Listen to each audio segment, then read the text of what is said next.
I woke up to a miracle today. Triggers stay as I find my way. No judgment to lead astray. In this peaceful state I'll stay. Welcome back, everyone. We're exploring A Course in Miracles lessons day by day, looking at how they show up in our lives. Hello. And today we land on lesson 273. The title itself is quite something.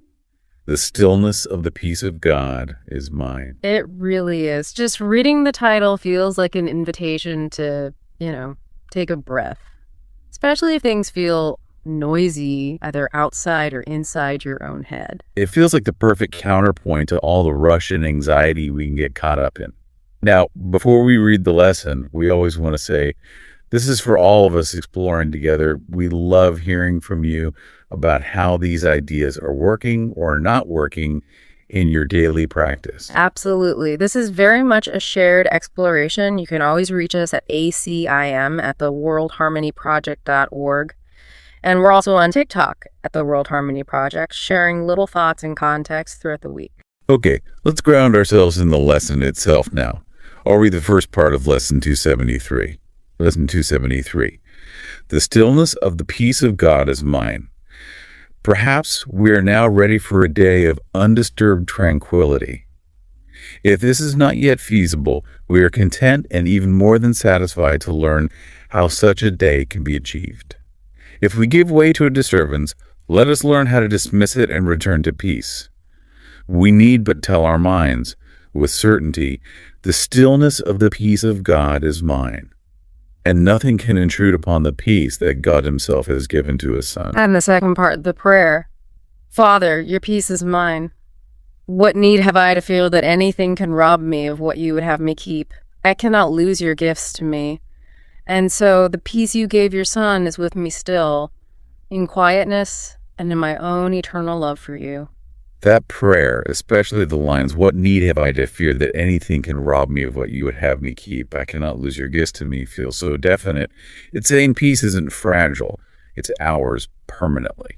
That's the heart of it, isn't it? The title itself is this powerful invitation.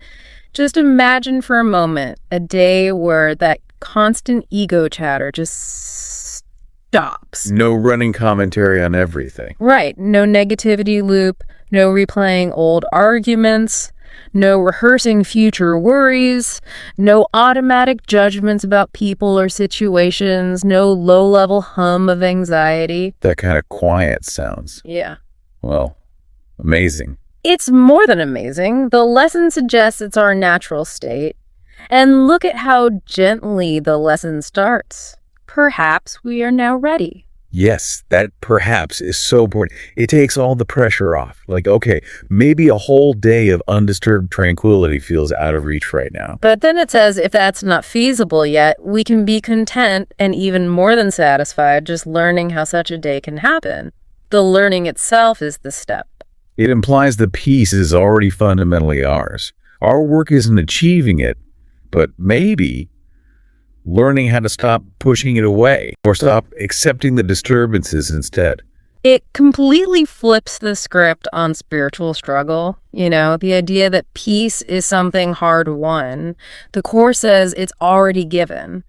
The only effort is in our willingness to accept that gift. Instead of accepting the ego's gifts, you mean? Like the constant stream of irritation, worry, judgment. Calling them gifts is provocative, but yes, the ego keeps handing us these little packages. Here's some fear about your meeting. Have some resentment about that comment.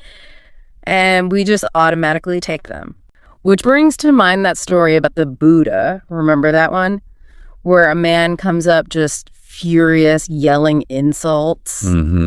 Trying everything to get a reaction out of it. And the Buddha just stands there completely calm, doesn't engage, doesn't defend, lets the man completely run out of steam. And then asks him that killer question. Yes. If you offer a gift to someone and they don't accept it, who does the gift belong to? And the angry man has to admit it still belongs to the giver. So the Buddha points out, I don't accept your gift of anger and insults.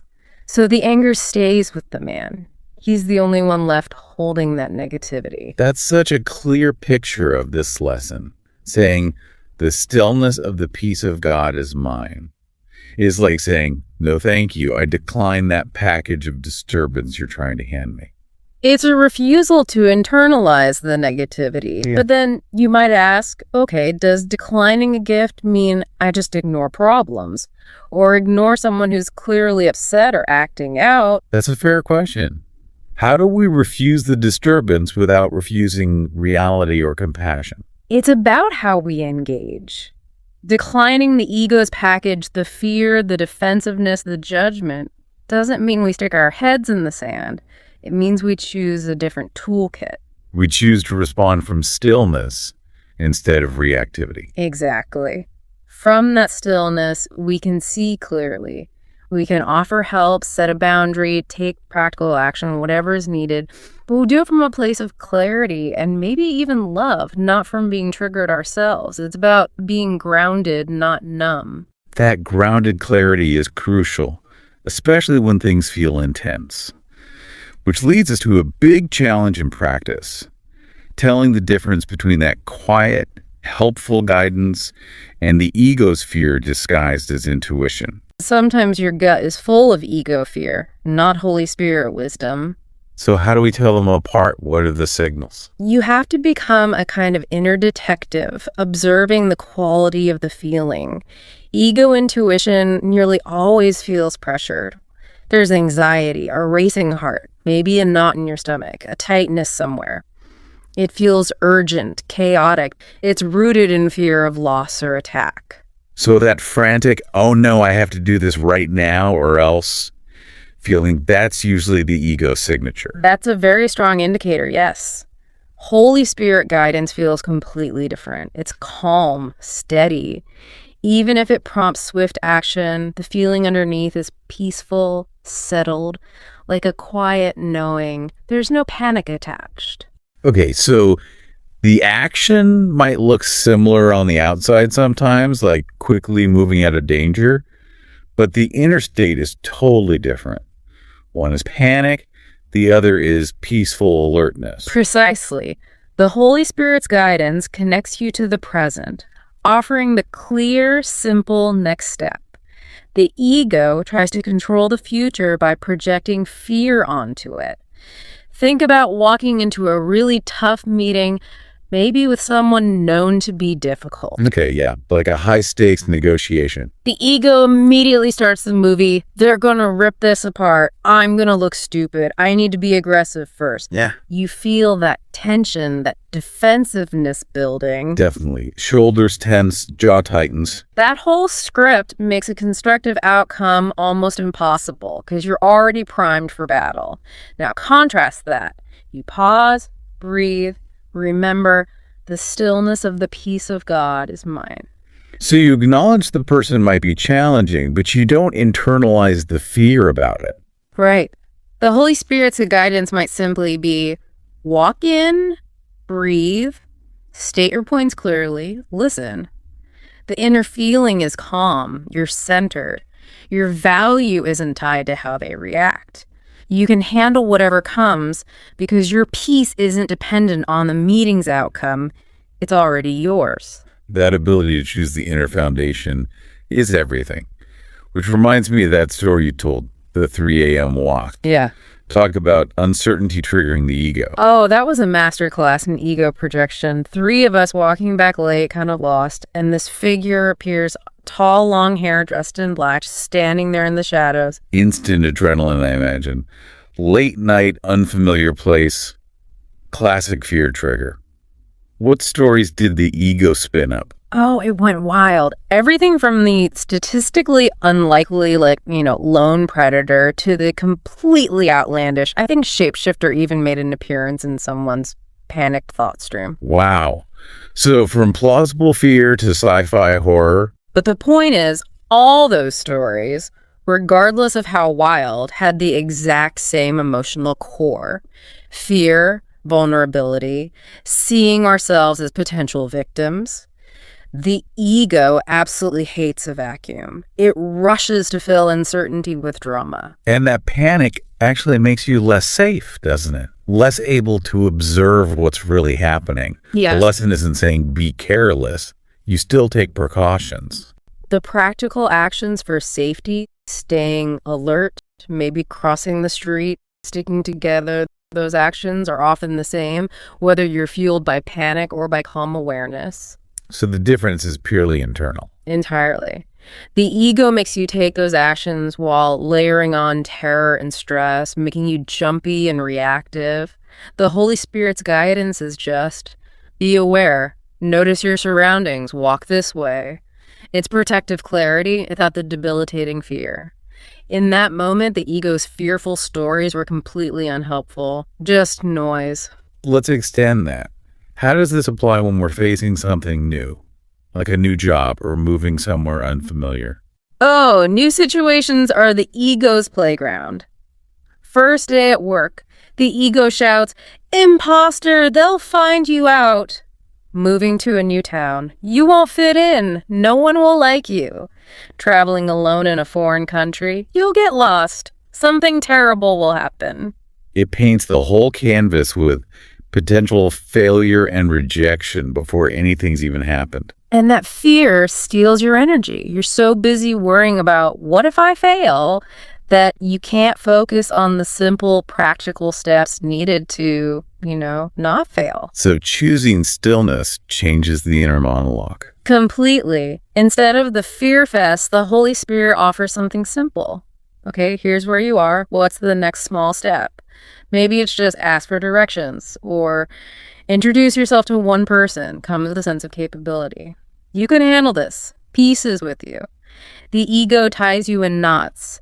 Stillness lets you navigate calmly.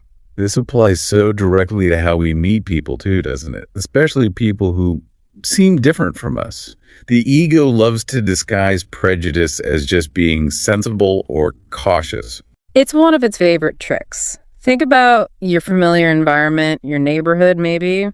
If it feels safe because everyone seems like your kind of people, what happens when someone moves in or walks through who doesn't fit that mold? Different race, different style of dress, different accent. The ego immediately flags unfamiliar as potentially dangerous. That whisper starts, be careful. And it can quickly ramp up to suspicion or even hostility, all under the banner of just being cautious. And the Course cuts right through that. If the stillness of the peace of God is mine, my peace can't depend on who walks down my street. It means I can meet everyone without automatically projecting a fear story onto them based on how they look or where they're from. We stop using difference as a shortcut to assess threat. Yes. And when a whole society accepts that ego-driven fear, mistaking prejudice for prudence, the consequences can be absolutely tragic. We've seen horrific examples where suspicion based on difference escalated into violence, and people try to justify it as self-defense or caution. It's a sobering reminder. Choosing the ego's fear over stillness isn't just about our inner state. It can have devastating real-world impacts if we let that fear dictate our actions toward others. The lesson calls us to anchor ourselves somewhere else entirely. And by choosing stillness individually, refusing to buy into those fear narratives about the other, we actually contribute to dismantling those harmful societal patterns little by little. It starts with not joining in the gossip about the strange new neighbor, Okay, so let's clarify what Holy Spirit discernment looks like then. If the ego uses difference as a danger signal, how does the Holy Spirit help us be discerning without being prejudiced? The absolute first step before anything else is recognition. This person, whoever they are, is just like me, my brother, my sister. That thought alone changes the whole dynamic. It shifts the starting point from us versus them to we. Okay, so you establish that shared identity first. Then what? How do you tell genuine concern from bias? From that place of peace, you can observe behavior objectively. Is someone acting erratically? Are they being overtly aggressive? Are they clearly trying to cause harm? If so, concern is obviously warranted. But the way you experience and respond to that concern is different. Radically different. If I see concerning behavior through the ego's eyes, I feel fear, I feel separate, I react defensively, maybe even aggressively myself. If I see the same behavior through the Holy Spirit's eyes, grounded in that initial recognition of shared identity, I notice the situation clearly, but I don't lose my inner peace. So your response is measured, not panic. You might still step away or call for help, but it comes from a place of calm assessment. Exactly. It's effective, not reactive. And here's the litmus test for true discernment versus bias. The ego is incredibly inconsistent. How so? It will often excuse or minimize genuinely alarming behavior from people who seem like us, people in our social circle, people who look like us. But it will sound the 5-alarm fire if the exact same behavior comes from someone perceived as an outsider. Ah, I see. That inconsistency reveals the bias. Right. The Holy Spirit refuses to manufacture fear based on appearance or background. Resting in God's peace allows that bias to just fall away. So the practice is really about catching those fear stories the moment they start to form, whether it's about a meeting, a stranger, or anything else. It requires that gentle vigilance, a quiet awareness of your own thoughts. The second that thought pops up, they're going to hate this idea. That's the moment. That's the moment to pause. Pause, breathe, and apply the lesson. The stillness of the peace of God is mine. It's like hitting delete on the ego script before it fully loads. And then you can walk into the situation without that distortion filter, open to what's actually there. Yes. Because when we let that fear story run, we're basically sacrificing our present peace for a fictional negative future. We're letting something that hasn't even happened dictate our current reality. The practice keeps pulling us back to now, which is where peace actually exists. Let's go back to the 3 a.m. walk one last time. When you consciously chose stillness, refused the ego's horror stories, what changed in your perception or actions right then? The panic subsided, which meant I could actually observe more clearly. My mind wasn't racing with catastrophe scenarios, so I could think practically. Okay, keep walking, stay aware, maintain distance. It was a calm, functional awareness, not a terrified reactivity. The person turned out to be perfectly friendly, just out for a smoke, and even gave directions. Okay, so because the ego is so persistent with its fear, having a clear go-to practice for returning to stillness seems essential. Can we outline a simple step-by-step process? Yes, something really practical you can use in the moment. Okay, step 1 has to be pause and breathe. That pause is everything. It interrupts the automatic reaction. Just stopping for 2 or 3 conscious breaths can break the momentum of the ego's story. Absolutely critical. Without the pause, you're just carried away. Step 2. Notice your feeling. Get curious about what's happening in your body. Where's the tension? Jaw clenched, stomach tight, heart racing. Just notice it without judgment. Recognizing those physical sensations as signals, ego activated, rather than as proof that the fearful thought is true. The detachment is key. It is. It stops you from blindly obeying the feeling, which leads straight to step 3. Invite guidance. This is the conscious turning point. You acknowledge you need help seeing differently. You actively ask the Holy Spirit, or whatever term resonates for you. Maybe it's, show me another way to see this. Or using the lesson itself. The stillness of the peace of God is mine. It's that moment of willingness. That willingness opens the door. And step 4 is the active choice. Choose peace. This isn't about controlling the outcome or the other person. It's about choosing the inner foundation you want to operate from. Stillness or chaos. Peace or fear. I choose my inner state, regardless of the external circumstances. My peace isn't dependent on my colleague being nice today. It's mine to claim. That's incredibly empowering. It truly is. And finally, step 5, which is maybe the most important for long-term practice, return often. Because we will get pulled off center, we'll forget, we'll react. We'll accept the ego's package again. Many times. But the practice isn't about never slipping. It's about gently, consistently returning. Each time you catch yourself and go through the steps, pause, notice, invite, choose, that's a success. You're strengthening that connection to stillness, forgiving the lapse and starting again. That reframes failure completely. Every return is building the muscle. And the whole process feels so much simpler than the ego's endless complications, its what-ifs and dramas. It really is. Holy Spirit guidance is fundamentally simple, direct, calm.